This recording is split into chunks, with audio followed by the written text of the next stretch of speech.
আমি আপনাদেরকে আমি ঠিক যেখানে দাঁড়িয়ে আছি এর পিছনেই এই বাসাটাতে আমি থাকি এবং এই বাসাটার ভিতরে কী আছে সেটা আমি পরে দেখাবো। আগে দেখাচ্ছি এই বাসাটার চারপাশটা কেমন এবং এই বাসার পাশেই কী ফ্যাসিলিটিস আছে।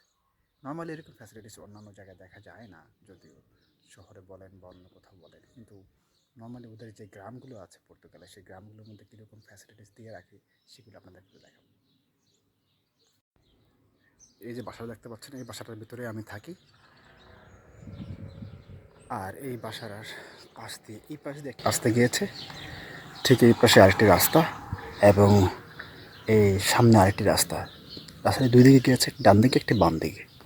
এবং ঠিক আমার সামনে এখন যেটা আছে, আমি এদিকে যাচ্ছি, দেখবেন এখানে কি একটা ফ্যাসিলিটিস আছে যেটা নর্মালি আমি অন্যান্য জায়গায় খেয়াল করিনি, কিন্তু এখানে মোটামুটি আছে। রাস্তাটা একটু ঢালু, কারণ পর্তুগালে ম্যাক্সিমাম জিনিস দেখলাম এখানে পাহাড়ের মধ্যেই বাড়িঘর করে রাখছে। ঠিক আছে, যেদিক থেকে একটু মোটামুটি সমতল, বেশি পাহাড় না, ওই জায়গাটি মোটামুটি তারা সিলেক্ট করে গ্রামের একটি ব্যবস্থা করেছে। এবং এই যে দেখেন এখানে একটি মোড় বলা যায়, 3 রাস্তার মোড়। এই মোড়ের মধ্যে একটি গাছ কি সুন্দর এবং বেঞ্চের ব্যবস্থা করে রাখছে।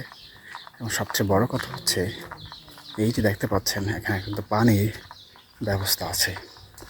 এই যে এখানে তারা এখানে পানি নিতে পারে। এই যে এখানে যদিও এখানে কি সুন্দর একটি কল, এখানে যখন আমরা চাপ দিব তখন এখানে পানি পড়ে কি সুন্দর করে। তারা যারা পানি খেতে চায় এটা চাপ দিয়ে আমি তাহলেই পানি পড়ে এখানে। বুঝছেন কি সুন্দর একটা ব্যবস্থা তারা করে রাখছে। এটা আসলে প্রশংসনীয়, কারণ এটা হচ্ছে এই পানি কিন্তু পান করা যায়, এখান থেকে সবাই পানি নিয়ে পান করে। নর্মালি এটা পাওয়া যায় না, হয়তো বা আমাদের দেশের তুলনায় বলতে পারেন বিভিন্ন জায়গায় কল আছে, মাটি খুঁড়ে তারপরে করা যায়, কিন্তু এখানে সেটা না। আপনাকে পানি সবাইকে কিনেই খেতে হয়। যারা পর্তুগালে থাকে তাদেরকে হয়তো বা আপনি জানতে পারবেন পানি তাদেরকে কিনে খেতে হয়, পানি নর্মালি পাওয়া যায় না। কিন্তু এখানে ফ্রিতে পানি মিলে, গভর্নমেন্ট থেকেই একটা ব্যবস্থা করে রেখেছে সুপেয় পানির। তাদের থেকে একটি প্রশংসা পাওয়ারের যোগ্য। দেখেন এখন এখানে দুপুরবেলা, আজকে আমার কাজ নেই এখানে, কিন্তু এখানে বাইরে তেমন একটা মানুষ পাবেন না, কারণ সবাই কাজে চলে গেছে, সবাই কাজ করতেছে, যে যার কাজে ব্যস্ত।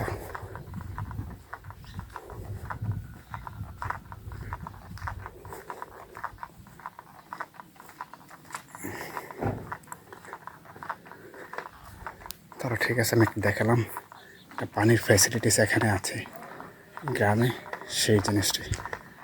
এবং একটি রাস্তা, একটা এদিকে গেছে আর একটা এদিকে, কত সুন্দর গ্রামগুলো, তাই না? ঠিক আছে, তাহলে দেখা হবে পরবর্তী।